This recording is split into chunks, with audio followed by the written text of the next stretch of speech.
The semifinalists next. On to the semifinalists. Rachel Chung.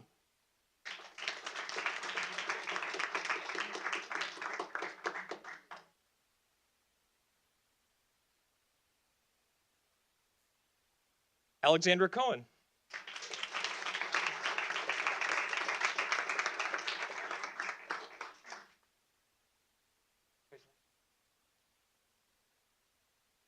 Carter Davis.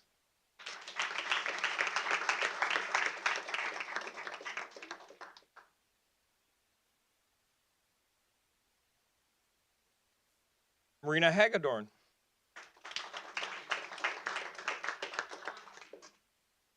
Okay. Mom, you gotta come on up.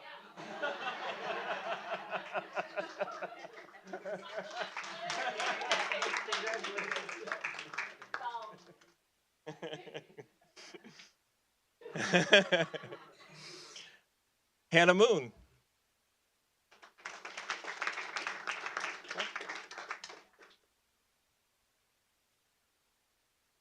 Esri Perrin.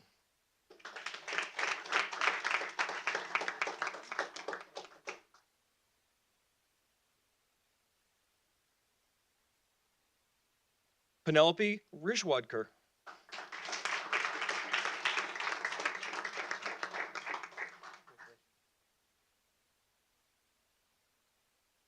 Kip Vitsky.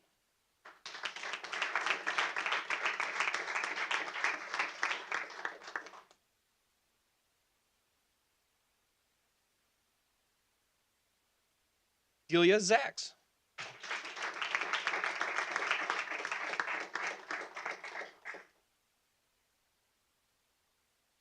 Did I miss anyone? Great. How about a big round of applause for all of our recognees? So now what we're going to try to do is have you kind of spread out around the board members, kind of like all the way around. And kind of come up behind them a little bit there. you can slide down here. Just slide all the way down. Yep.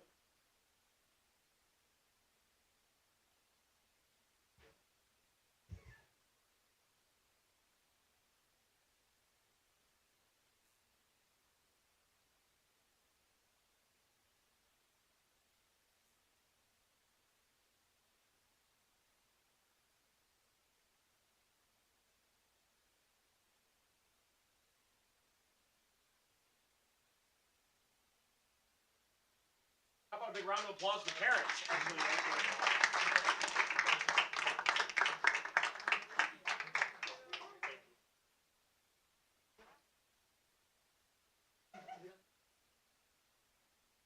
All right, you guys, we're gonna give a few minutes for people to clear out, and then we'll start.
still on?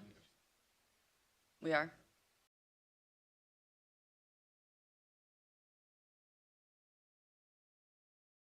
There's an interruption.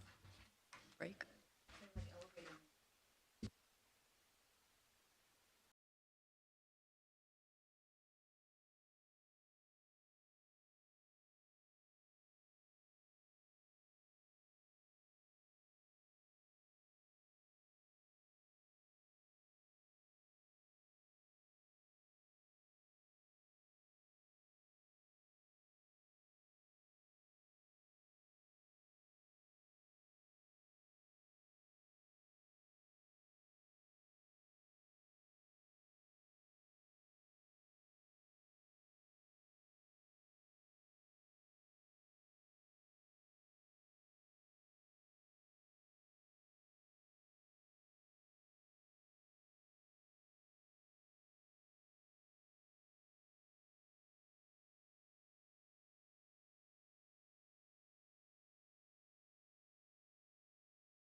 Okay, I think we can resume. So where are we here? Mohini. I'm sorry, I skipped Dr. Patel. I think we're gonna do your superintendent communications first. Okay, no problem. Good evening, everyone. It's a great evening because we get to start off by celebrating so many of our students today. So that's always a good feeling. Just a few things I do want to highlight. The first thing I want to highlight is, obviously, I'd like to start off with students. And today I wanted to just share with you our esports team and their success that they are having. This is their second season and they made it to their second round of playoffs. Their coach is actually on Jeff Pulse's team. He's one of our technicians, Nick Nagel. And this is actually the fastest growing sport right now in the United States. It truly is. And I'm very proud of this group and just having this happen in our district because it captures some of the students that don't typically do after-school activities. In fact, 45%, research says 45% of current students that are student athletes that are part of esports, this is their first time trying out for any kind of after-school activity. So they've seen a lot of success. I actually got to go up at one of their practice rounds and they do it after school. And the amount of like energy that's in that room, it's amazing. So I just wanted to give them a shout out and again, a great season for them. Next, we have some staff recognition that I'd like to have. Deborah Clevens was one of 6 journalism educators to receive one of the highest honors for the journalism educators, and she just got a Pioneer Award. Elisa Overman was asked to perform at the Macy's Day Parade with over 400 band directors from across the country, and she was selected as one of them. And then, of course, Doug Vorby was named the 2023 Missouri Head Coach New Hire of the Year for Class 4. And he had the first winning season since 2015 for our district. So definitely want to recognize them. And then I also just wanted to thank the board again for having the Meet the Board of Education night that we had at Starbucks was it a few weeks ago, I believe? I can't even remember, but yeah, but thank you for being there. We had good turnout, good dialogue, and all the feedback was we just need to have more of these events. So thank you for being there. Board filing has started. It started on December 5th and it closes on December 26th. So I know we're communicating that quite a bit right now. And then finally, if you did not know, DESE did announce they have appointed the next commissioner of education that will be starting their position July of 2024, Dr. Carla Eslinger. She comes to the position with about 30 years of experience in the education field. She started as a teacher, principal, central office administrator, superintendent, and all of this was, I believe, like Southeast Missouri. And she's currently the state senator for District 33. So she will be taking on the role as of July, and I believe Dr. Van Dieven's going to be helping her with the transition process. And of course, the legislative session starts in January. So recently we had the in-person PLC advocacy meeting where school board members, I think we had about over 20 school districts represented, and Chris Wynn was there as well representing us, so thank you, Chris. There was a lot of discussion on a lot of different topics, including legislative advocacy, early childhood, SEL, college career readiness, etc. And board members had choice sessions, so you could pick what you want to go learn about. I felt like it was a really good morning. As of Sunday, in the House, there have already been over 500 bills filed. And in the House alone, 80 of them are issues related to education. In the Senate, there's about 520 bills filed, and I believe there's around 60 of them that are related to education. So it's definitely a lot of things happening that we just have to continue to keep an eye on, and we will continue to update the board as well about that. One of the things that came up at the PLC meeting was trying to get every school district to adopt some sort of legislative platform. And I know that we were going to have that conversation at some point as well. So that's my update right now. I'm going to hand it off to Mohini. Hi.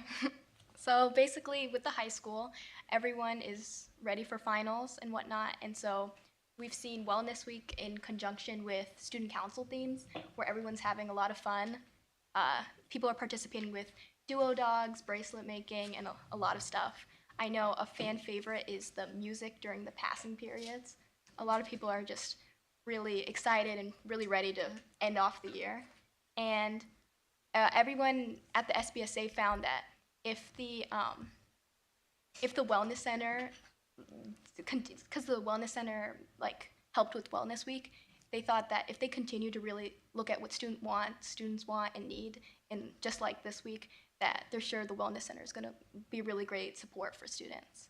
And so, yeah, with finals week, a lot of students are taking advantage of all the free time they're given. So lab time, Greyhound time, lunch, everyone's really using this to talk to teachers, get their goals in, and all of that.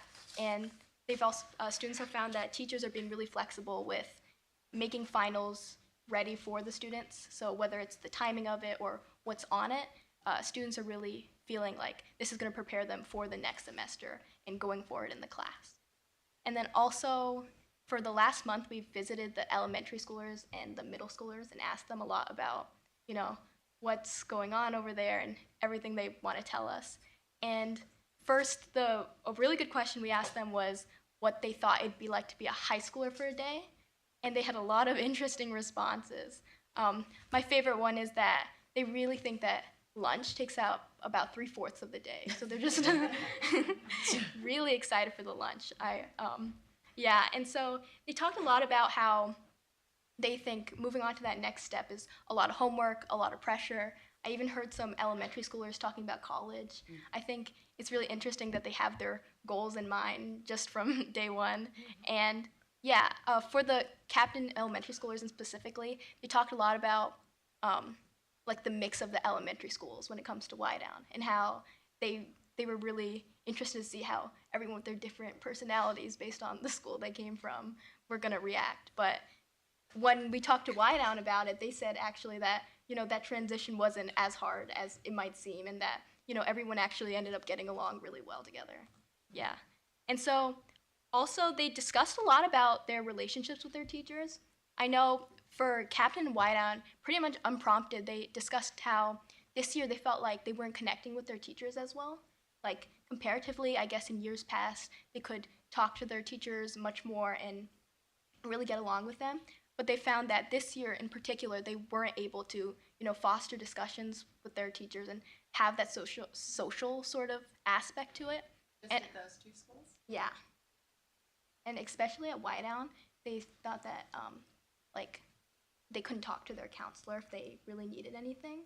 So, and I know at Clayton High School we do have a lot of discussions about, you know, trusted adult and whatnot. And so we asked them a little bit about that, and they did say those discussions were happening, but they feel like, at least on like a teacher to student perspective, they weren't getting the sort of support they've gotten in years past. Which I don't know if anything's changed in the last year, but they've definitely been feeling a change. And so that's what, so they did talk a lot about, you know, working with their teachers. And then finally, they talked a lot about content. I know the elementary schoolers had a different curriculum this year. Is that right? Or, I'm not sure. Depending on which content area. Yeah. Yes. They did feel like it got a lot easier in like the science and math subjects and a lot harder in like the English subjects. And so they were really talking about how they kept saying curriculum. Like they were it was very cute, but yeah, so they were thinking a lot about the content, especially on the elementary school level, and they really were wondering if that was going to be enough for Wydown, because a lot of them felt like it was getting easier. So yeah, and then finally we asked the middle schoolers if they had any advice for the captain kids, and we told them that, you know, homework isn't as bad as expected, not to worry, you'll end up having a lot of fun, and, you know, finding classes isn't super hard, which is a main concern of theirs. And so we've already gotten a lot of emails from the kids asking us to be back. They really feel like, you know, having a student come and talk to them about what their issues are, they were really excited. I mean, a lot of the emails are just long lists of things that they want us to fix, you know, and they just, yeah, so again with the chocolate milk and the recess, yeah, I don't know.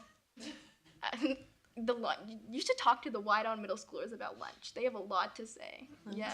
Good to know. Yeah, so in general, they just really enjoyed having someone to talk to about all their problems. They're not really getting that dialogue anywhere else. So we're excited to see them again in January. Yeah. Well, thank you for doing that. It's really important, I think, that their voice is heard too, and that we are able to, like, in your role as a student rep, that we make sure that we're talking to the middle schoolers and the elementary school kids too. So we really appreciate that. Thank you.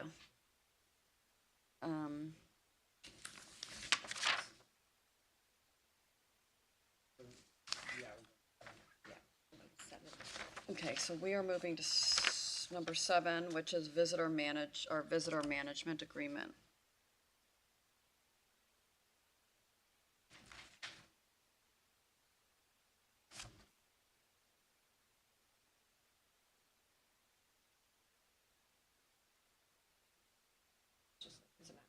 Here, you just need to read the motion.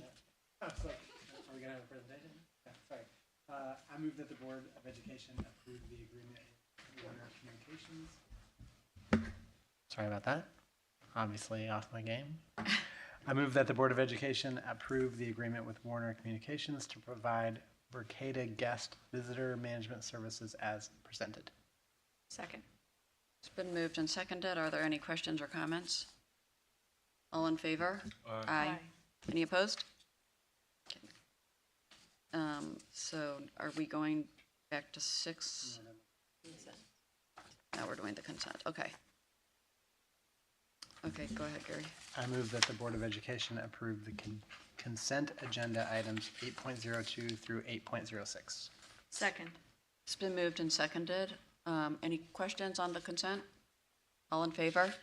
Aye. Any opposed? Okay. Now we're gonna go back to 6.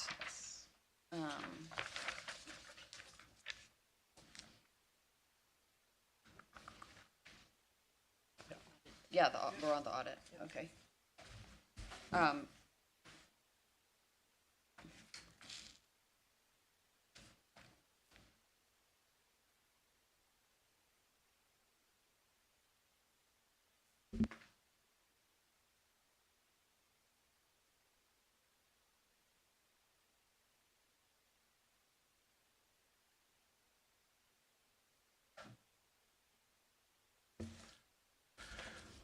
Good evening.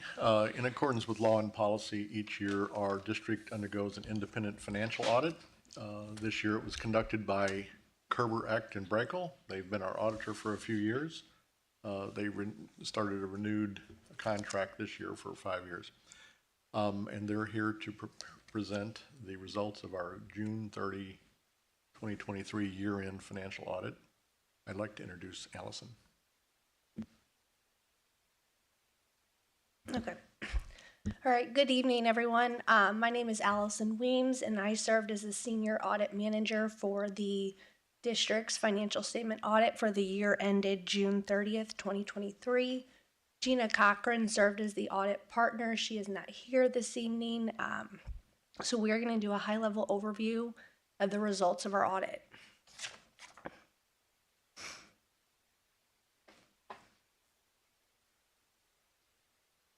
All right, so first, just going over a summary of our audit results for the year ended June 30th, 2023. Just as a reminder, management's responsibility is for preparing the financial statements in accordance with generally accepted accounting principles, also known as GAAP, and also for the design, implementation, and maintenance of internal controls. We did want to point out that the financial statements are prepared on 2 different bases of accounting. The government-wide financial statements present the financial results using the accrual basis of accounting, and the modified accrual basis of accounting is used in the fund financial statements. What that means is the main difference is the government-wide financial statements present non-current assets, so things such as your property, plant, and equipment, and then non-current liabilities such as your debt on the balance sheet. Our responsibility as auditors is to provide an opinion on the fair presentation of those financial statements. And we're happy to report that we issued what's called an unmodified opinion.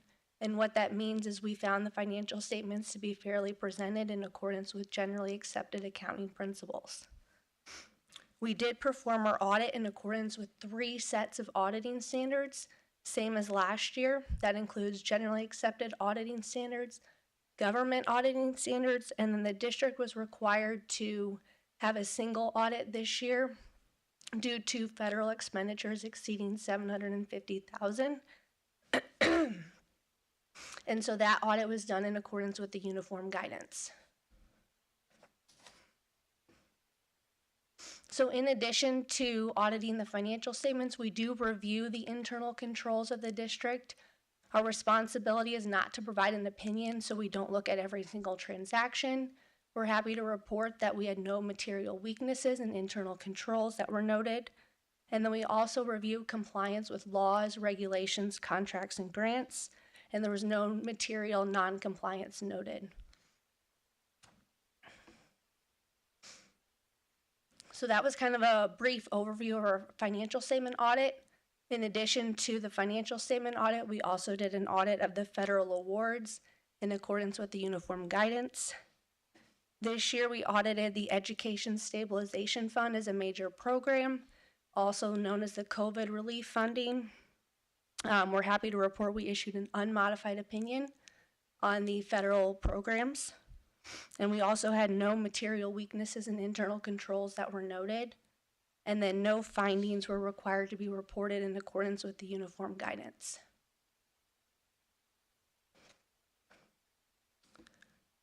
And then lastly, we do look at certain state compliance requirements for the district. Those are performed in accordance with the examination standards, in accordance with the AICPA. We issued an unmodified opinion on the state compliance portion of the district's audit. We examined budgetary disbursement procedures as well as attendance information. And then lastly, just a few required communications to the Board of Education that we wanted to highlight for you all tonight. As part of our professional standards, over the next couple of pages, we're going to go over some of those required communications. The significant accounting policies that the district has adopted are included in Note A to the financial statements. Again, the government-wide financial statements use the accrual basis of accounting and the modified accrual basis for the fund financial statements. It's important to note that there were no new accounting policies adopted in the current year. So when you're comparing prior year financial information, you know that the financial statements have been prepared using the same accounting policies and principles. The financial statements do include some significant estimates. Our responsibility as auditors is to review those estimates to make sure that they're reasonable and consistent with prior years. Those estimates relate to the net pension liability and the total OPEB liability that is recorded in the government-wide financial statements. These estimates are based on actuary-determined results in accordance with the applicable GASB standards. We did not find any transactions that lacked authoritative guidance or consensus. And as part of our audit, we are required to be independent of the district, and we are in fact independent. We just have to disclose that to you all. We found the financial statement disclosures to be neutral, consistent, and clear. And then we had no difficulties encountered in performing our audit. John and his team were very well prepared for us, so we appreciate that. Then there were no disagreements with management. And as part of our audit, there are significant risks that we're required to disclose to you all. The significant risk we identified is management override of internal controls. This risk does not mean that we found management override of internal controls. It's just a significant risk that's required to be identified in all audits. There's nothing that management or the board needs to do to act upon this risk. We're just required to disclose to you that this could happen, and we perform additional audit procedures to get comfortable with that risk. We did not identify any material misstatements as a result of our audit. And upon approval of the financial statements, management signed what's called the management representation letter. That's where they certified to us that all the financial information is accurate and complete, and that they disclosed all material information as a result of our audit. And then to our knowledge, there were no management consultations with other independent accountants regarding any complex accounting or auditing matters. And again, we'd just like to express our sincere appreciation to the district, to John, to Brent, and for everyone for their assistance as part of the audit. And can take any questions at this time. Okay, thank you. Questions?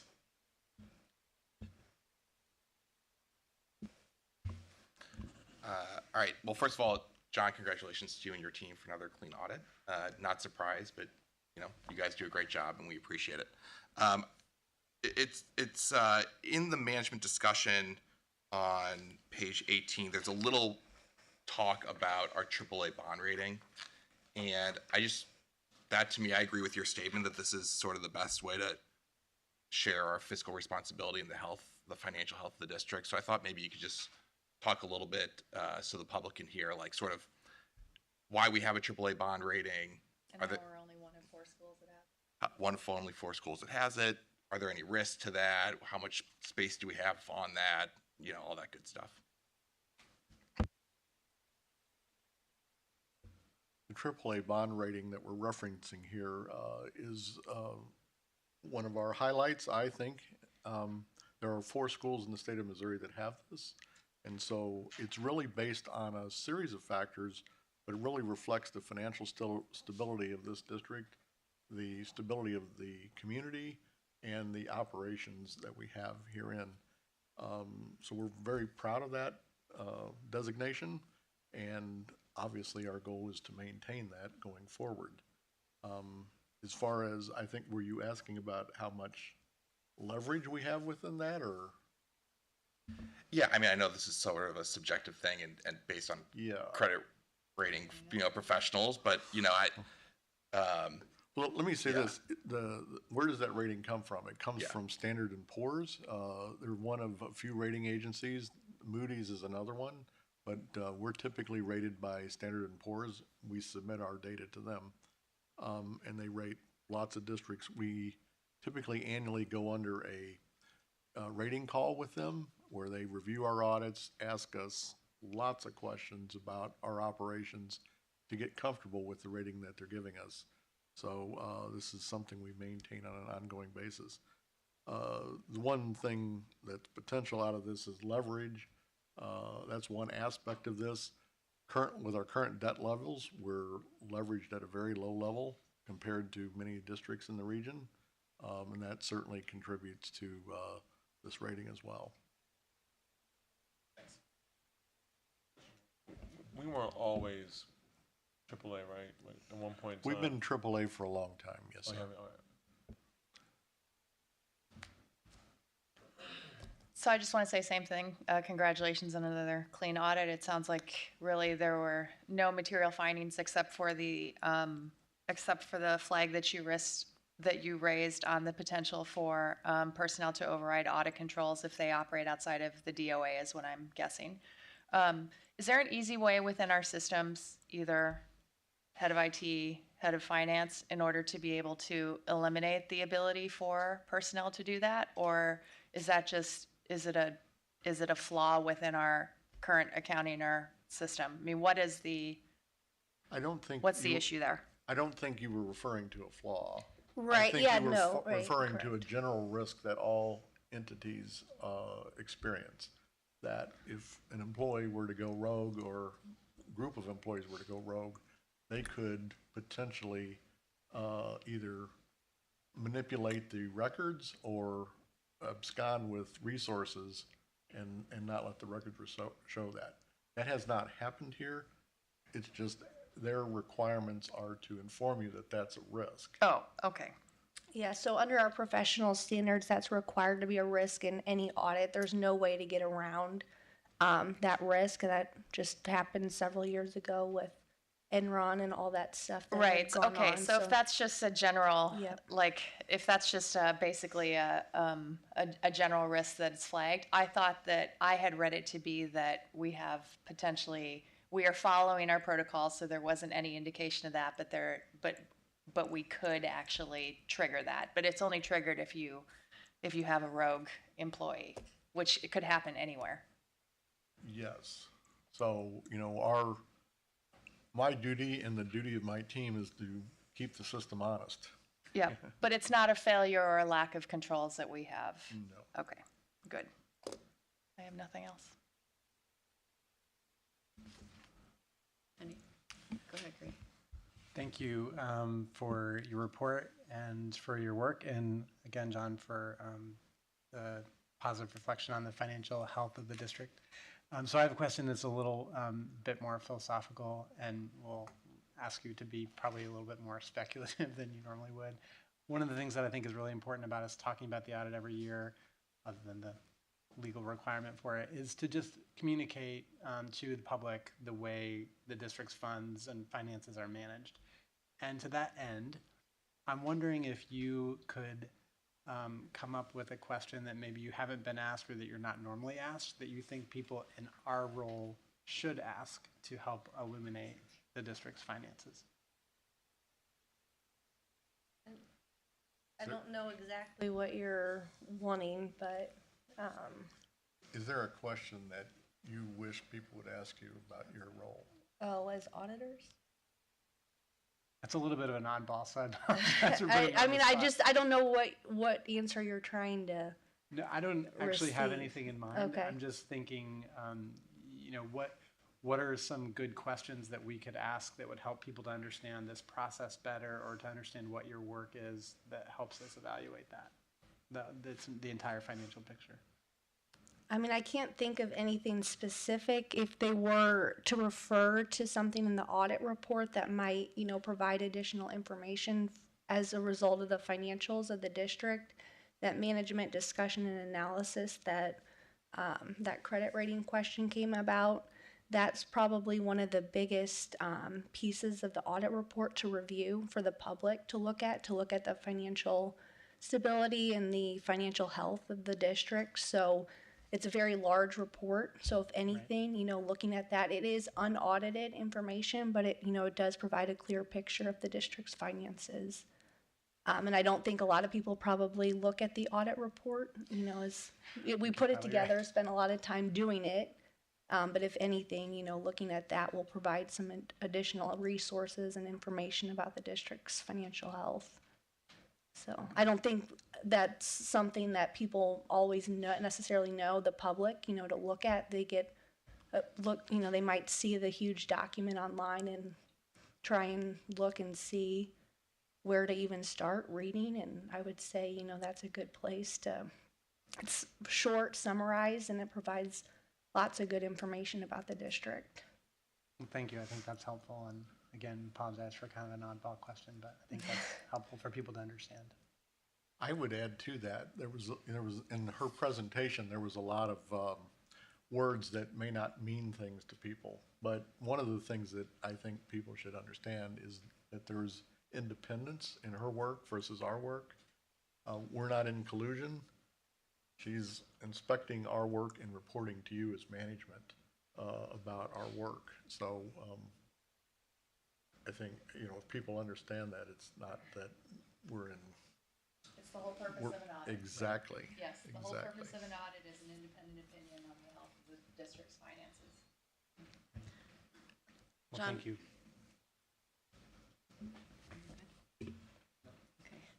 I just have a quick question, since we're talking about our finances.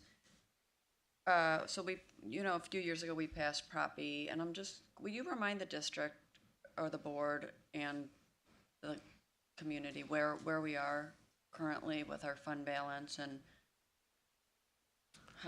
when you think, I know that the one before lasted us a good, 15 years. So I don't think that's in this particular report. Yeah, it's But not. we, simultaneous with filing this report, we also have to file a report with the state of Missouri called the ASBR, which stands for the Annual Secretary of Board Report. And in that report, that system calculates a fund balance for us. And when it's doing that, it's looking only at our operating funds, our funds 1 and 2. And this year, I think we're just over 65%.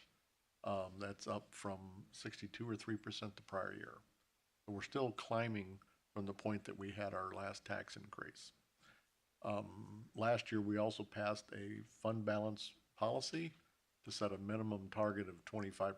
So we're well above that in a very stable position. Great. That's what we like to hear. Are there any more questions? Okay. Well, thank you for being here tonight. We appreciate. There is a audit. motion on the Yeah, so floor we need that to- we would ask, what you're doing with that motion is acknowledging receipt of this so that we complete the cycle of this delivery, and then we can pass that along to DESI to make sure that we're in compliance with their rules. Yep. I move that the Board of Education acknowledge, accept the report from Faber and Bradford LLP regarding the financial audit and the federal state program report for fiscal year 2022. Second. Okay. It's been moved and seconded. All in favor? Aye. Any opposed? Right. It passes. And we've done our consent. So I think we are on to board safety and security. We're all out of order. What did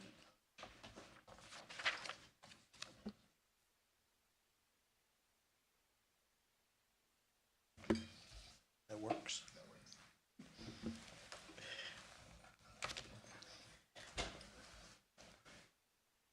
right, well, good evening. Thanks for the opportunity to be able to give the board an update on safety and security. We are in the process of completing now a safety and security audit with Tier 1, which I'll speak to here in just a moment, but we'll continue to provide the board some updates in these areas.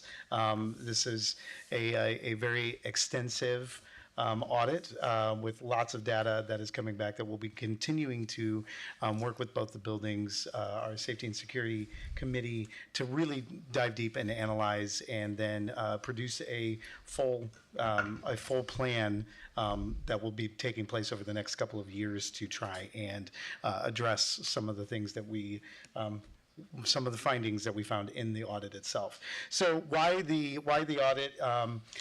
This was a perfect opportunity to really just, with an outside entity of experts in the field, to go through and do an examination of physical security and procedures and policies and everything therein. And so this was we were starting this process in early July, looking at the emergency operations plan, and then moving on at the start of school, we were working with Tier 1.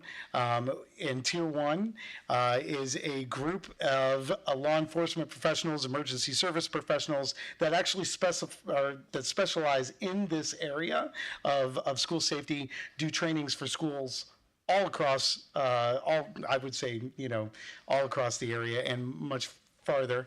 And so they've really been great at kind of coming in with a look of our facilities, of our processes, and to give us really a good plan moving forward on some of the things that we need to address. And so this evening I'd like to introduce the Chief of Police for Ellisville. He is also our representative here from Tier 1 that did all of the auditing here at Clayton, and he's going to introduce himself and then go over a little bit on some of the broad findings. How's everybody doing this evening? Good. First of all, thank you for having me here. My background, just a little bit about me. 34 years in law enforcement. Started my career in the city of St. Louis. I worked for Chesterfield for 24 years. I've been the chief of Ellisville for 7.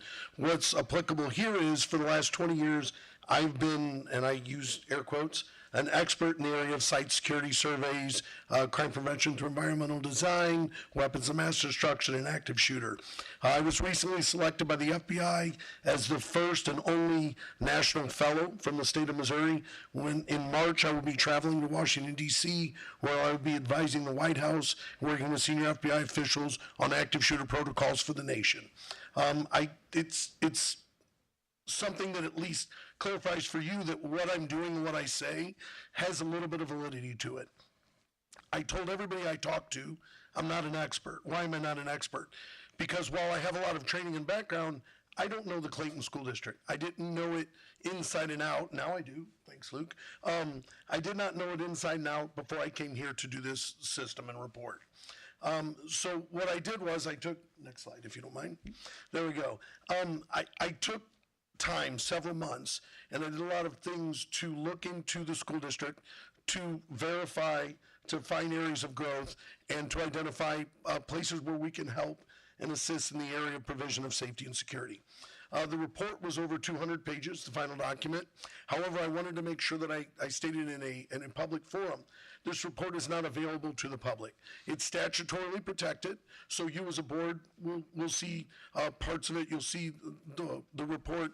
However, the public cannot access this report, and the reason is because we're calling attention to safety and security areas of growth that could potentially pose threats to our students and our staff. So I like to say that publicly so the public understands while you're doing due diligence, I do have a background in this. We don't share this report with anyone.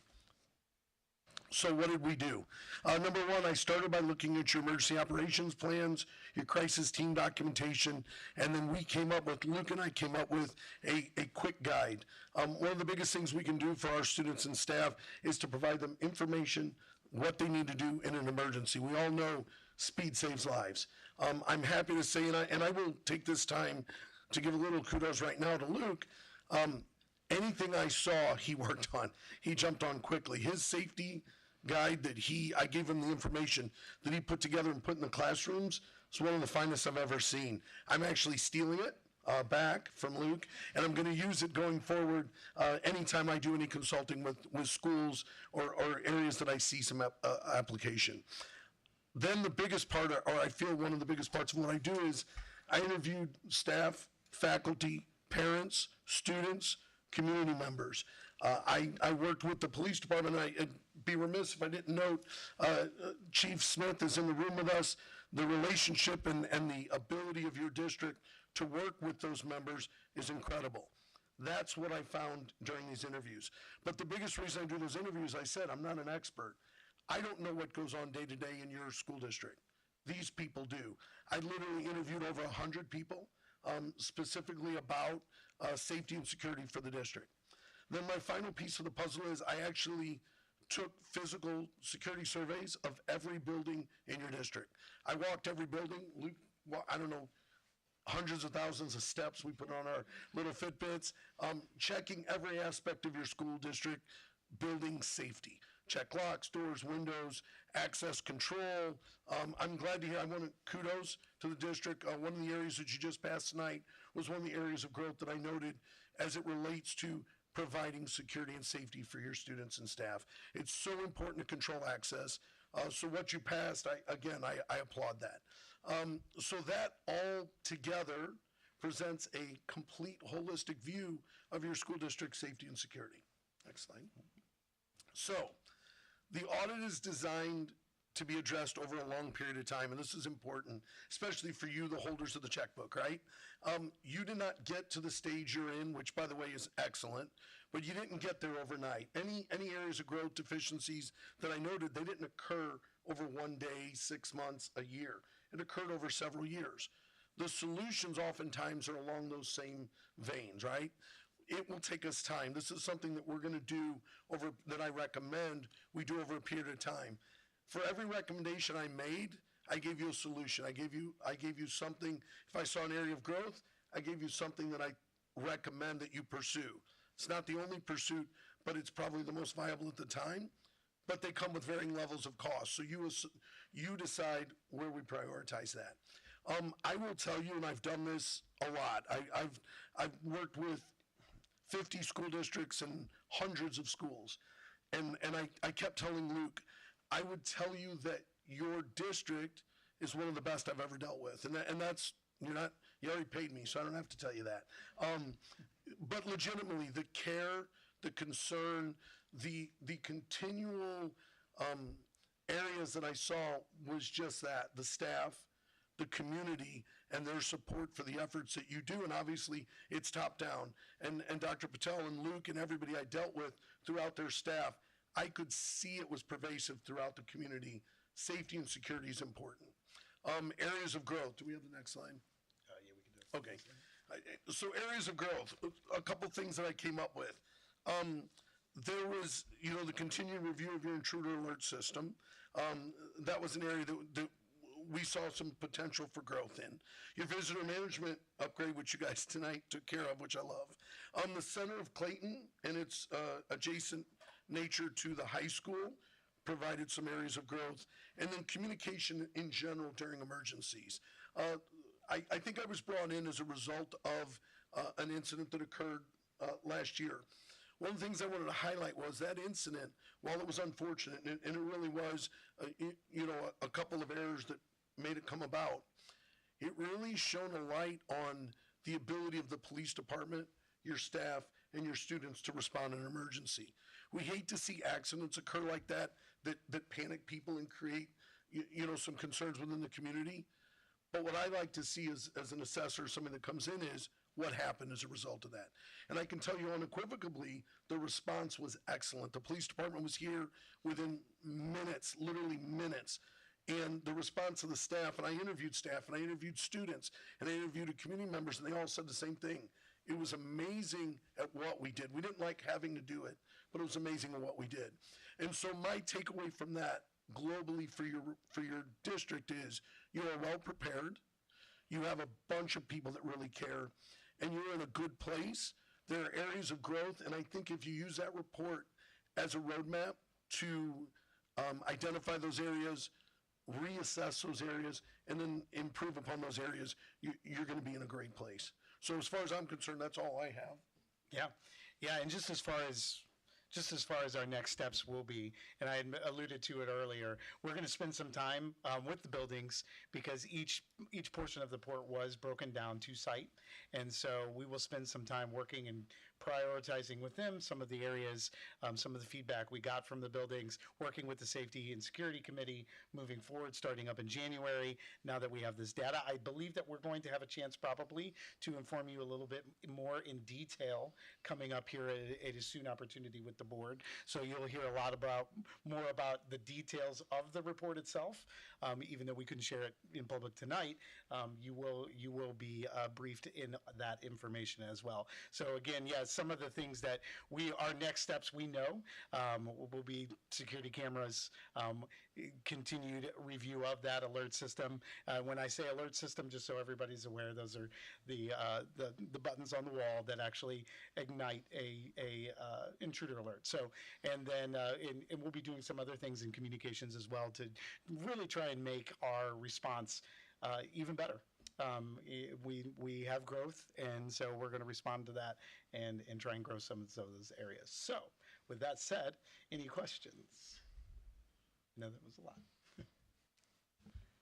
So first, thank you for the report and the time that you spent in our districts, and thank you for the Clayton Police Department for all the support that you and the officers assigned to our school districts provide on an everyday basis, and oftentimes after school hours and on the weekends for sporting events, both here and at other schools. I see you guys everywhere, so that's great.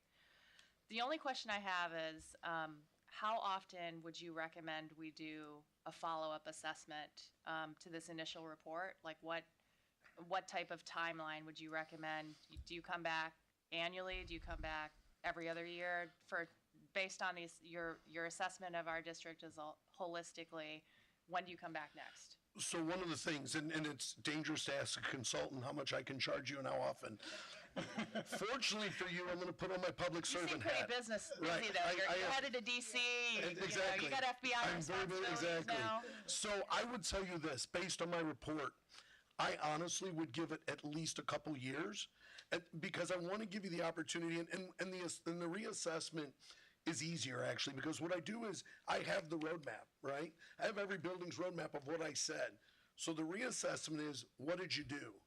Well, I had just told you I got to give you time to do some stuff. There are some things that I'm going to call critical areas, but most of them, and I got to give Luke a lot of credit. Luke went through and did almost every walkthrough with me. He was with me the entire time. We spent hours and hours in every building. And when he saw stuff, and this was a little frustrating for me because I want you guys to say I did something positive, right?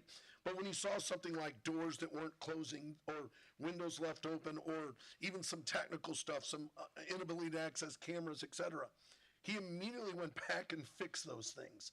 So now we're left with some larger projects. And so I don't want to put the district in a bad light because, and I mean this with all my heart, you guys are doing almost everything absolutely correctly. Like I feel, if my children, by the way, I have friends with the FBI, friends in law enforcement, their kids go to this district, I talk to all of them, and they all said the same thing. It's Loctite, Steve. It's really good. So from a perspective of legitimacy of the report, I would say every 2 to 3 years, I would like to see a lesser survey. So not the level that we did, but at least every couple, 3 years, let's come back and see what have we accomplished and where are some new areas of growth potentially. And that is my typical recommendation. There are other places I tell them I need to be back here in 6 months. If you had issues, I would tell you I need to be back in 6 months. I will share anecdotally, I work with a lot of clients in a major university, and they have blue lights that are intended for emergent situations. When I did my survey, their blue lights didn't work. They hadn't worked for 6 months. The liability to that school, the danger to the students, et cetera. So I told them, I will be back. These better be fixed now. You didn't have any of those kinds of issues. There's a couple areas that I'm sure Dr. Patel and Luke will talk to you about that are more prevalent that I don't love, probably could be addressed. But in general, you just didn't have any of those. It was amazing, really was. I have a question. Do we have any of those flock cameras around? We do. Yes, the police department actually does. We've looked into them as a district, had conversations with the police department on what that looks like. And just to clarify for everybody what a flock camera is, they basically, and Chief can chime in if I leave I'll something jump out. in, actually. Okay, So I'll let you I'm go. a flock expert. I'm a flexpert. So flock are license plate reader cameras, and what they do is they continually read. They don't look at the people in the vehicle, but they notify local law enforcement via text, via computer alert, that there is a felon, a stolen vehicle, etc. We are big fans of the flock cameras. I did make a recommendation specifically at the high schools that relates to flock cameras. I believe, and Mark, you can concur, the city of Clayton is well situated in the flock camera area. Yeah, if you don't mind, if you guys don't mind. Yep, I'll let you do it. Okay. Well, I got my jacket. Too much stuff on. Good evening, and thanks for having me here. Yes, we have flock cameras throughout the city. Our strategy for the city of Clayton is to have flock cameras at our main access points, our main thoroughfares like Hanley, Big Bend, Clayton Road. And then we have some organizations within our community, mainly neighborhood associations, higher education associations, who are putting flock cameras in as well. That benefits us because we receive the data. They're paying for it, but we receive the data from it. It's benefited our police department, our community, in ways of notifying us of like robbery suspects coming to town, stolen cars. We've recovered guns because of this. And I'll say, I can't go into too much detail, but we had the unfortunate homicide last month. The flock cameras helped crack that case for us. So they're very effective, and we'd like to see more of them. And so we have one off Wydown, near Wydown Middle School. We have one that's going in on Ladue, so close to the high school. But like I said, the strategy for the city is to have them in our entry points, our access points to Clayton. But we don't have any, okay. Not as part of the districts.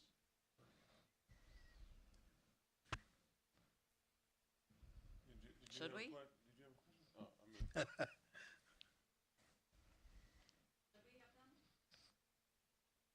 Well, yes. How's that? But I would do it judiciously. So here's the beauty of flock cameras, and not to step on Chief's toes, but the beauty of flock cameras are, if you position them tactically, as long as you get an alert, you don't need them in every school. Please don't get them in every school. But there are certain areas where you can work with the police department where there's probably a couple schools, and not a lot, by the way. I don't want them to sell you on a lot of cameras. But there are a couple pivotal tactical points that absolutely I think, and I did recommend it in the report, that you should have them. I think the high school was one, just to see who's coming and going. So we know who's in our area, who's here. We see a stolen car show up in that area. We know our officers, your officers, are there watching what's going on, making contact with that person before they get to an area where they can do something that's a little bit more nefarious. So yes, you should have them, but not to the extent that it's going to be onerous on the district at all. And I think with what we already have mapped out, our cameras, we can work in conjunction, so it probably wouldn't be a whole lot of cameras that's needed.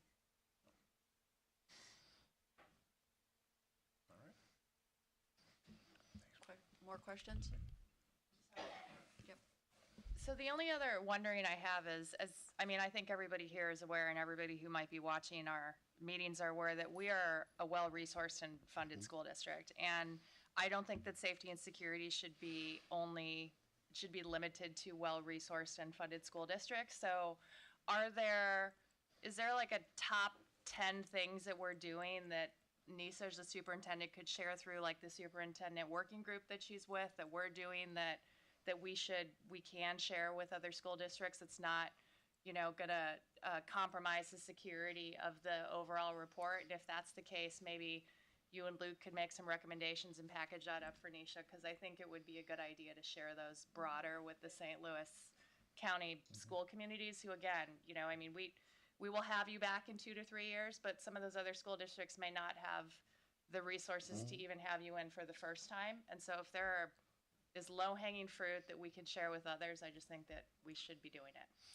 And I would tell you, one of the things that's probably best shared is cultural. And that is truly the message in the report, and you'll see that. It really is a cultural desire to provide, and it's not monetary, by the way. It truly is your staff. It's how you hire, how you train. But there are definitely some physical security things that are in the report that absolutely would be able to be shared, that are just great tips and great techniques to providing security and safety for your students.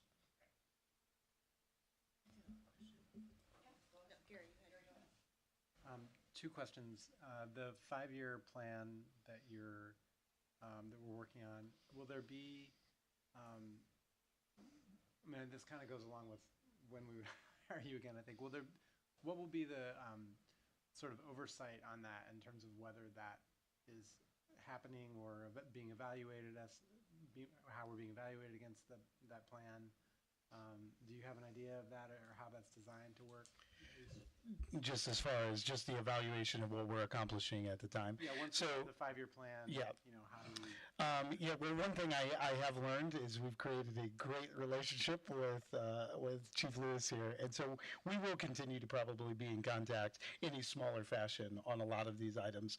They are the authority in a lot of K-12 environments, and so we would be remiss not to take advantage of their ability to kind of just speak into some of those situations. So we will utilize that quite a bit. And then obviously, I think, you know, in speaking to some of the cultural things that we've kind of seen pervasively throughout the district is that we all, especially as a district, want to see this get better.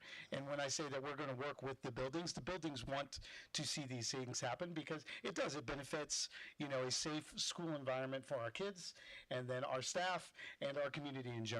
And so there is a little bit of natural, if we say that we're going to accomplish some of these things, I do expect that, you know, our staff and our community is going to be able to see this plan as we kind of can share the things that we can and hold us to it. If that answers. Yeah, thank you. I know there's not one answer to how it'll be evaluated, and part of it is that cultural thing. Like this group needs to be part of evaluating it more than I think as well.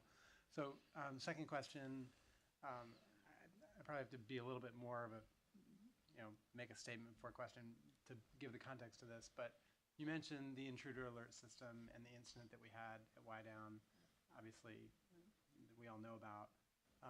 While I certainly agree that it's a kind of emergency and that it was a, you know, sort of a false alarm, that we learned a lot of good things, I don't want to overlook the fact that it did cause a lot of trauma and damage, and part of our responsibility in the area of safety and security is to make sure that doesn't happen either. So we want to acknowledge that what the value of that was. So that's the statement part. Here's the question part. In your review so far of our intruder alert system, are there problems, and I don't want you to tell me what they are, if there are there problems that you've identified that contributed to that we have not yet been able to fix? No, I wouldn't say not yet been able to fix. So, yes, there were problems that contributed to that. Number one, communication. And that really, I hate to use this term, but it was a comedy of errors, okay? There was a lot of things that didn't happen that should have. And I've talked to Doc and Luke about, I mean, I don't foresee that happening again here. You are super sensitive, can I use that word, to those kinds of issues, right? And so I don't see a repeat of that because of fail-safes that have been put in. I can't go near a blue button, so my job is to test these things, right? You see me go near a blue button, Luke's tackling me going, we can never have another instance like that occurring, right? So I don't see that ever happening again. Were there areas of growth that I identified related to that I made recommendations? Absolutely. You know, I spent 2 days at Wydown talking, and there were, I won't sugarcoat the potential trauma to some of the staff, right? And when you think about it from those perspectives, people hate this and it's a horrible thing. But when you think about having to save your kids' lives, it brings a stark reality to it that people get emotional over. And I had people talk, people were open and honest with me. I didn't put 100 people I interviewed. No one's names in the report. No one's titles in the report. I have a way of getting people to open to me about those things, and they shared with me that. The good part about this, and one thing that I think you guys should share with other districts, is crow about this report, what your response was. The district, and I note this, you have a very strong culture of safety and security. You also have a high sensitivity that isn't really correlated to the level of threat. And I don't know if I say that right, but I mean, I see it with kids, it's palpable.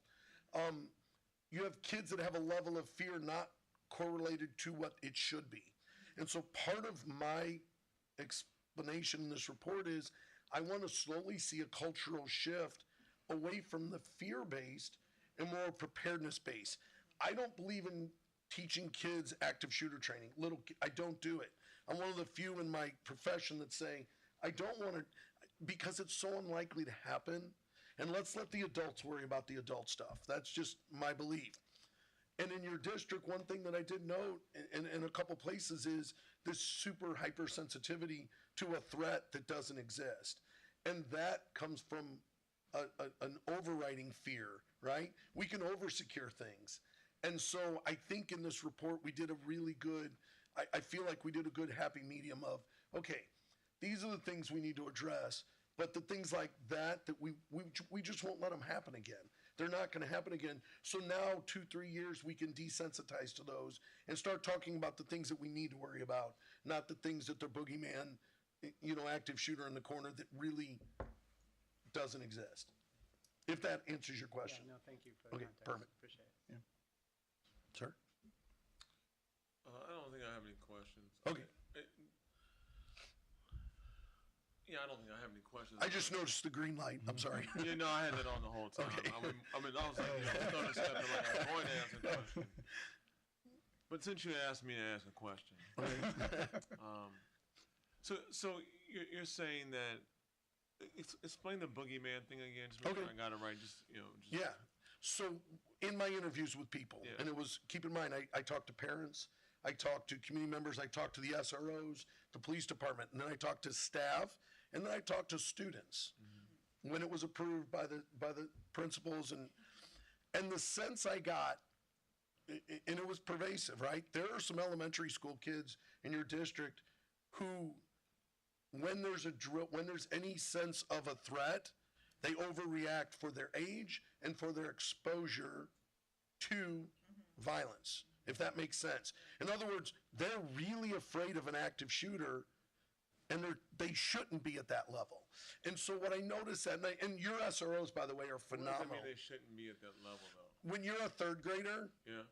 if in Clayton, Right. okay, where you don't hear gunfire every night and you don't have violent crime happening all the time, you shouldn't be super sensitive to the idea that you're going to be the victim of violent crime, or you're going to be, I don't know if that's a social, it could be a social exposure. My sense was in my interviews I got was that it's maybe an overwhelming sense of response by some of the staff members to potential stimuli that could revolve around violent crime, that could revolve around an active shooter. And I think we lessen some of that exposure to the kids. I think we do the things we do, but maybe we soften some of those drills. And I detailed it in the report as we talked about the super sensitivity to active shooter incidents. And I never say this because there's a potential everywhere, right? You're in one of the safest communities in the region. You have one of the best police departments. And by the way, I have a police department, but I'm saying it about your police department. You have one of the best police departments in the region. You have school resource officers. You have trained staff and an administration through and through that, to their core, concerned about safety and security. That's great, and that does everything. That should suffice for the kids. And I don't know, I think it's something that we need to suss out and look at. Why is there a super sensitivity to this issue? Wouldn't that be because there's several school shootings like Nashville last year? Social media, right? absolutely. Yeah. Except that, keep in mind, I've done this for at least 50 other school districts. I've never experienced it. And I've done it in school districts in the inner city. I've done this for school districts. I work with the city of St. Louis schools. I work with charter schools. I work with a lot of school districts. I also work with Rockwood School District and Parkway School District and numbers. And it just seemed to be, and I heard it from the adults. I didn't talk to a lot of little kids. I heard it from adults saying, it seems like it's a little bit more pervasive here. And I think it's messaging is what it is. I think it's a sense of, that community messaging where maybe we need to crow about, in my opinion, I don't think you guys quite do enough talking about how really secure you are, right? You guys are doing a phenomenal job. You are, this district, your relationship with the police department, your relationship with your community is amazing. I don't think we talk about that enough. And I think it's a generation, it's going to take time, but I think every time you do stuff like this, you talk to your students and staff and say, that guy was absolutely ebullient over how great we are at providing safety and security for you guys. Just one question. So, until the last incident that happened here, right, which was an unfortunate incident. However, it could have been an incident, right? And we were not as secure, correct? If I'm wrong. Actually, I would say you were actually as secure as any school that I would. But like the communication. Right, there was quasi failures in some of the communication. Right. So it's just until it happens, like, 'cause there's no true demographic, or I don't know the data, but it seems like based on my studies, my anthropological studies on TV every night, that it seems like it's happening in all these different economic classes of communities. Like there's no one specific community that gets more action, more activity than another. I will tell you this, and I'm the wrong guy for this because I am a national fellow in active shooter, so I do statistically keep track of. I will give you one statistic that's important for people to understand. To date, and this is the FBI statistical studies, to date in the last 24 years, there have been roughly 3,200 casualties in active shooters. The entire nation, every school, every building, every business, every defined active shooter. School shootings are such a, I want you to think globally, right? How many students are there in the Clayton School District? Multiply that times how many districts are there in the region? How many districts are there in the state? How many are there in the nation? How many kids have gone through K through, do you know there's only been 2 elementary school shootings in the history of our nation where kids were killed in mass, right? Only 2. And yet, the pervasive feeling in society is, because it's so visceral, right? Our children are our most precious thing. And so when we hear about Uvalde and we hear about Sandy Hook, we immediately go to our beautiful young children in our elementary schools, and we immediately become concerned without realizing that the truth is there were more shootings in, I'll pick the city of St. Louis, in the same time frame than in all the years of school shootings. And that's kind of my message. We have to get away from scaring our kids. They're much more likely to be killed in violent crime in certain areas than they are of a school shooting. 2 school shootings, 2 mass shootings in elementary schools in the history of our elementary schools. I don't know how many elementary school children there are, Luke probably does, in the country, right? Over 23 years. When you do that math, all of a sudden, we can't make our kids statistics, but when you do that math, if you really sit down and do it, and you can take away the emotion, you can say, probably more likely to be in a plane crash and killed than killed as a result of an active shooter in elementary school. And when you put that lens on, and then you return to the talk about safety and security, add to that, your elementary schools are locked down, all right? You have some principals out there, I'm just going to tell you, they care about your kids' safety and security. When you add all that into the mix, I revert to, you guys have an amazingly safe school district, and I would love to see that messaging go out to your staff, to your community, that they understand a guy came in, wrote a 200-page document, and his ultimate takeaway was, you guys are doing almost everything right, and here's some areas of growth that I'd love to see you work on. And then you maybe rethink whether you continue to have active shooter training for elementary school students going forward. Yeah, I just was gonna say to that point, I really appreciate this whole last piece of this. I don't think we can overlook or gloss over the emotional and traumatic, mental health toll that the fear puts in our children. I think we really have to balance being prepared with traumatizing our kids. Right. And I think the mental health crisis we're just having with our kids in general, we don't want to be responsible for adding to that. Right. Right? Because now we're making plans in other areas of the district to deal with that, for other reasons. So I really appreciate you bringing up that point, and I think the district should rethink and talk about, do we do active shooter drills anymore, K through 3, or, whatever the age is, and where is that fear coming from? Is it coming from their teachers or their parents? Probably very likely. Right. And so I think, to your point, the messaging to our community should be one of our top next steps. Like one of the Absolutely. first things we do from this report that you gave, because I think hopefully, once the community and the parents are put a little more at ease, knowing what a great job we're doing and how safe our schools are, that will trickle down to the kids not being as afraid. Because I really do worry about the toll on their mental health. And I could, Because statistically, it's not likely. How many middle school shootings have there been? I don't have the specific statistics, but it's probably under 20. 120. So as soon as they go from grade school, Yeah. we run into the mix. And Absolutely. and then High school is the one that's greater. Right. But again, you think about the psychology of it and the natural progression of it, it makes sense. I mean, I don't know. I'm saying there's a couple ways to look at it, right? It's like getting these kids prepared for what's gonna happen, what could happen, possibly later on as they get older, right? So But we don't want them. I'm just saying. Yeah. I love the fact that the school is secure. This is great.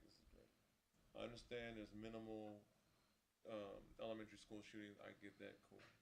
But I'm just saying, a shooting is a shooting. I don't think people parse out whether or not it's more safer in grade school versus, junior high versus high school. We're just thinking if you're a parent and you got a kid who's a freshman in high school, one in junior high, and one in grade school, and your high school gets shot up, everyone in the school, everyone in the house is impacted, right? So we're not really thinking about it's less likely to happen here. But I do think, I'm just saying, the other side of the coin is that it's also good to prepare these kids for what could happen. So the litmus test, and I apologize, so the litmus test is two things. Number one, I have a company that sells you training for your kids, and I'm telling you, I wouldn't do it. Number two, the beauty is though, and this is what's most important, I leave here, I don't have a connection with the Clayton School District. I give you information, it's cultural. You may be right, you may decide as a group, this is what we're going to do at this level. I would tell you absolutely the adults need to be trained. 100%, absolutely. Whether you train your second, third, fourth graders, that's going to be a Clayton School Board decision. You can read my report and get my input, but ultimately the decision is yours, and either way you go, that's a decision you're making on behalf of your students. So I was going to start. I was just going to say, I just think, and it's a decision we're just not going to come to a resolution to tonight, but ultimately, all this stuff is a cost-benefit analysis, right? The benefit of training elementary school students, the cost is potentially some mental health, the levels of mental health. It's just something we're going to have to grapple with over the coming months. That's all.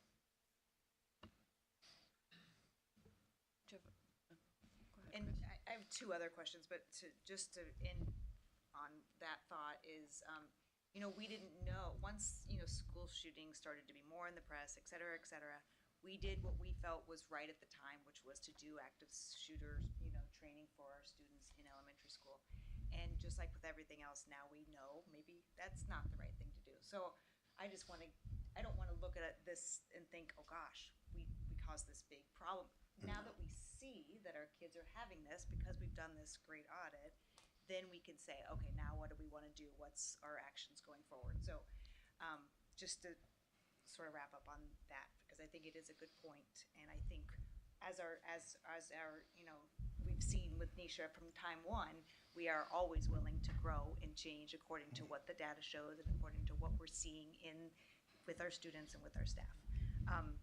So one of the questions I had was, is there a way, just related to this exact thing, it's more for Luke, but maybe you have experience with this too, but is there a way for us to track the experience of safety and security, not just their perception of it, but actual, their feeling of that they actually have a mastery of what to do from, time A, so the time this audit was done, to time whenever it is. I would just love to know if what you're doing, because it sounds like we already do a lot, and yet there's a lot of fear.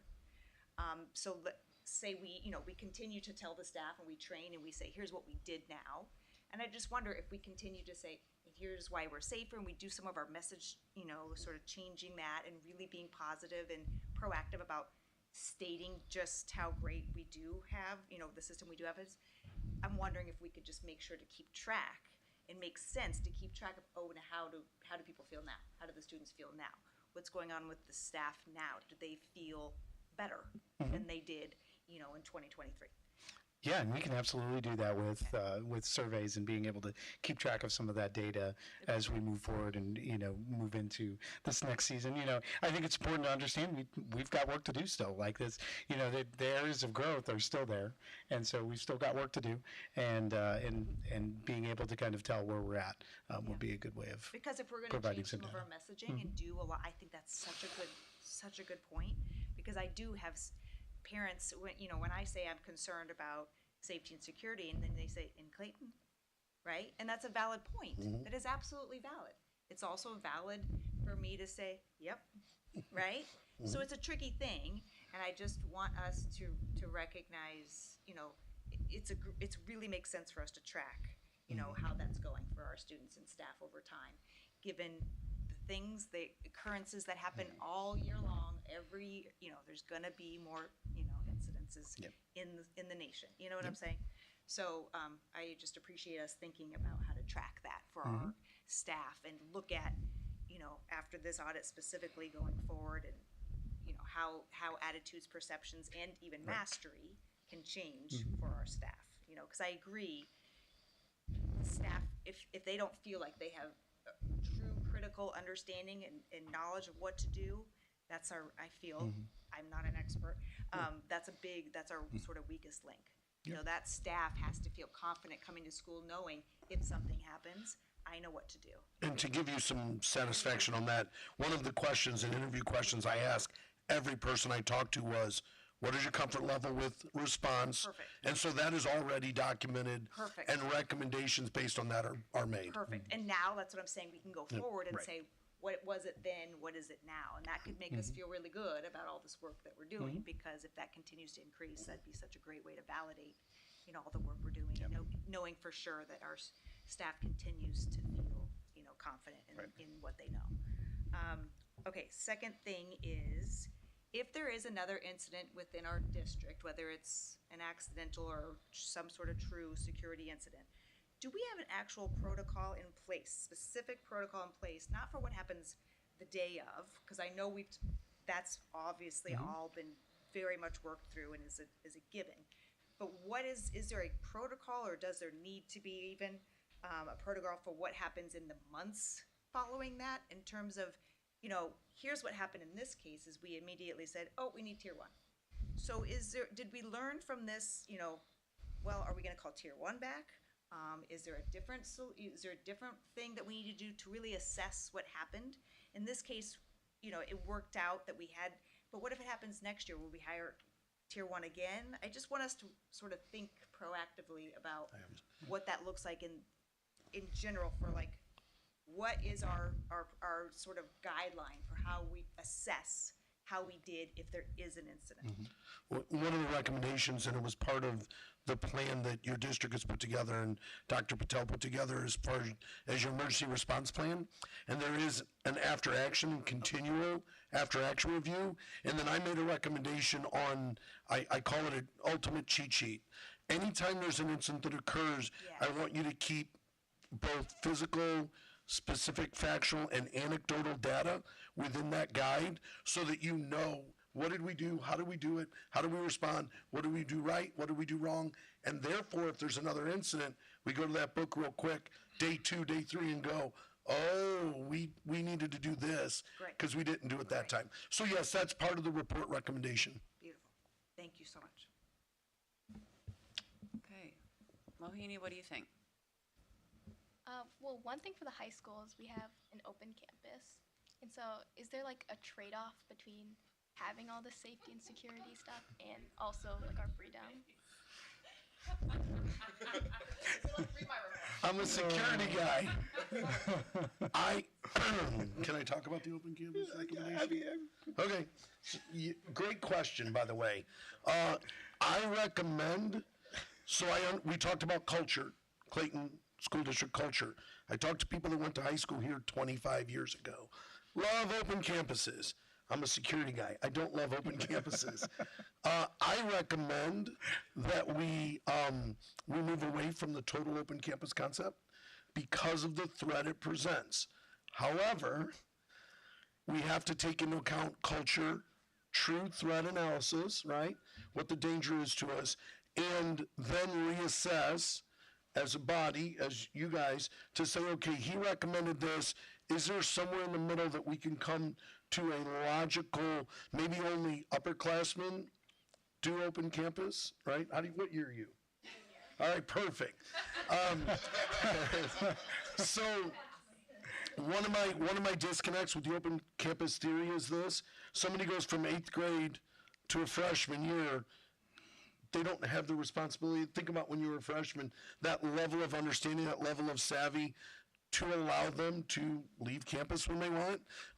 I heard you talk about what's your passing period called? Greyhound.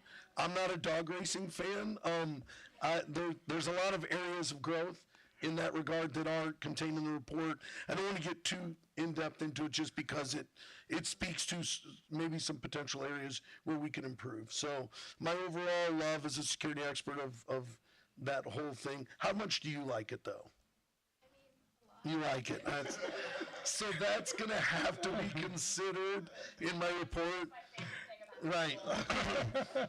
But again, colleges are open campuses. Seniors getting ready for college, it makes perfect sense. Juniors, sure. Freshmen and sophomores, I'm not quite as in love with it. I would tell you that you also see ancillary issues in the surrounding area as a result of students en masse being allowed to leave a campus that's secure and safe. But again, read my report. Thank you.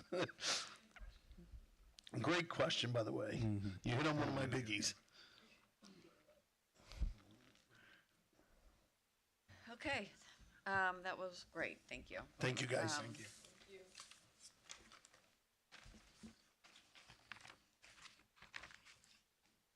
Should we invite him for drinks?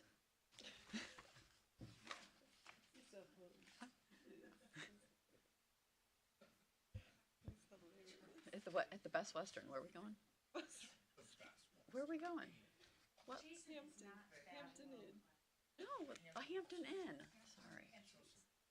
Sorry. I knew it was a hotel. Okay. All right, we're on the board communications. So, hold on a second here.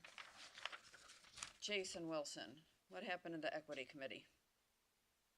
Let's see, well, we're finalizing the walkthrough, input sheet. Turn on your mic. Try it again. No, so they're finalizing the walkthrough input sheet. That's been a pretty good conversation, Cameron, wouldn't you say? Yeah, I've enjoyed that. So much stuff you gotta ask and so much data you're trying to pull and put together. So it's really interesting, makes you think. Let's see. Making schedules for the walkthroughs. You know about that, Nisha, right? I think I want to attend the walkthrough too. And that's it, really. Yeah. Okay. Yeah. Thank you. Gary left us, I think, so that was Parks and Rec. He'll do that next time. Chris, SSD, Governing Council, and Wellness. And then I'll say too, just for the public that's watching, because we were talking about safety and security, that I'll also be on starting in January at the Safety and Security Committee. So we will have a board member on that committee as well. And I'm so glad that that committee is now And fully thank you. formed. You Yeah. have a lot of committees. That's okay. We appreciate it. I really enjoy it. So, yeah, thanks. You're welcome. Okay, SSD Governing Council, it was a great meeting. There was, what I was really happy to hear about was that there is an SSD pack itself, like a pack for not just, our district, each district has their own, but there actually is an SSD pack. And at our meeting, we got to hear from that pack president, and she was just really she was well-spoken about how to really help districts reach their families and, really involve the families. She also had a lot of great advice about staff and how SSD staff can be a part of helping families feel like they are getting the services they need, and, just really advocating for the students' needs to be met and how parents can be involved in that. So that was great to hear. They also reviewed SSD's strategic plan and CSIP, so we got to hear about the things that they've been working on, the changes. And I was really happy to hear that, we've had these forums this year about, with parents about, what they're seeing in our district specifically. And I was actually able to hear a lot in this governing council meeting about, ways that we could utilize some stuff that's already out there to really help our district. SSD folks, there's a great, wealth of knowledge there. And so with some of the things that I was hearing about, their strategic plan, et cetera, I was able to contact Robin and sort of talk about, hey, have you reached this person? Have you, at SSD, have you been able to, get this kind of information? I just think that our partnership is going to continue to grow, and I think that that's going to be, fabulous and help our students and then help our families feel really good about, us improving. That's all for that. SEL and Wellness Committee, I could go on for 5 hours because this is my favorite thing to talk about. But we just had our another meeting, and again, there is so much good stuff going on with health and wellness in our district. I couldn't be more proud and impressed. So many updates from so many people, but a couple that I want to highlight is that we do a really good job, and I'm very happy, and John was there to discuss this, but we do a great job of making sure our staff is also really has access to health and wellness and has great benefits. So I want to make sure that we highlight that, and I'm really proud of that as a district. The other thing I want to highlight is our All in Clayton Coalition, grant-funded coalition, that addresses substance use and awareness, is doing unbelievably fabulous things. I wish they had a little more understanding from the general public, but I want to make sure everyone in this room knows that we have, Lily is an incredible leader and has made vast strides in our ability to reach students and parents around these issues. We have two student groups that are huge, one in the high school and one in the middle school, the students have a voice, and they look at the same data that we look at as a district. There's a survey every year and they look at the same data and say, okay, this is what we want to address in our schools, and this is how we want to do it. And it's fantastic, because then we end up getting peer-to-peer education, which is, data shows, the most effective education that, our students could have.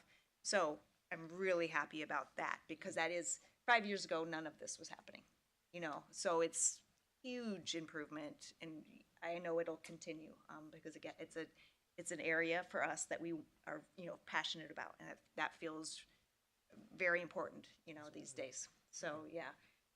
The last thing I'll say that we talked about was the Wellness Center, and how everyone is feeling so excited about that starting, and how it feels, how Jen has been doing such a fabulous job of really integrating into the high school and helping out with things like Wellness Week. She's also been, collaborating with All In, and of course that's a perfect, collaboration, as well as just the other counselors in general. So I just think there's a lot of momentum there that feels really exciting and is going to be really helpful for our students' mental health. And we also happen to have been able to have Jessica come in, Jessica Colvin, who did, and she had some great, fabulous ideas and thoughts. So I just want to put a shout out to all of us for saying yes to, making sure that we hired her and that she came in, because she's been a crucial force in helping, make some changes that I can already tell are going to make a big difference for our culture and for, our students. So I think that's it. Okay, thank you. Anybody else have anything? Go I ahead. just, because Chris mentioned the Wellness Center, I just wanted to say, Jason and Chris and I were on a walk through the high school and we got to see the space, and it's coming along, like it's built out. The wall, it's drywalled, and there's individual space for privacy. There's a big area for maybe group, work, and it was exciting to really see it taking shape. So that was great. And something else I wanted to highlight that we saw on the high school walkthrough is we went to the Exploratorium classroom, which is our gifted education. And it's the reason I want to highlight it is it's one of those things that is special to Clayton. And the teacher, Mr. Chris Holmes, is excellent. And he has these kids working on really incredible, impressive passion projects that they kind of get to explore deeper anything they want. And he connects them with professionals in the area to do research, and it's a year-long project. And anyway, it's really cool. So if you have the opportunity to go on a walkthrough and visit that class, I highly recommend it. It's, like I said, one of those things that is only at Clayton and really makes us shine. And he does a great job of working with learners of, all different types of learners within that program, and lets them work how they work best. So I was really impressed with that.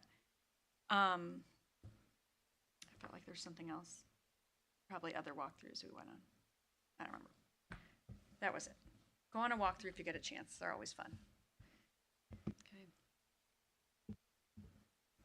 There has, real quick, there's been a Clayton Education Foundation meeting since we last met in this venue, and so happy to report on that. So Tyler Hogan is the new president of the foundation, and Ali Rossini stepped up to be vice president.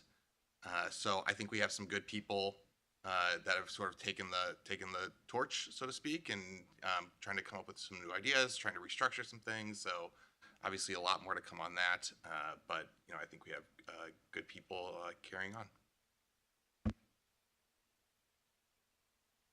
Okay. Are we good? That's it. We ready to wrap up? Okay, well, Do you want me to call the motion? yeah, go ahead. I move that the Board of Education adjourn. Okay, all in favor? Aye. Aye. Any opposed? Passes.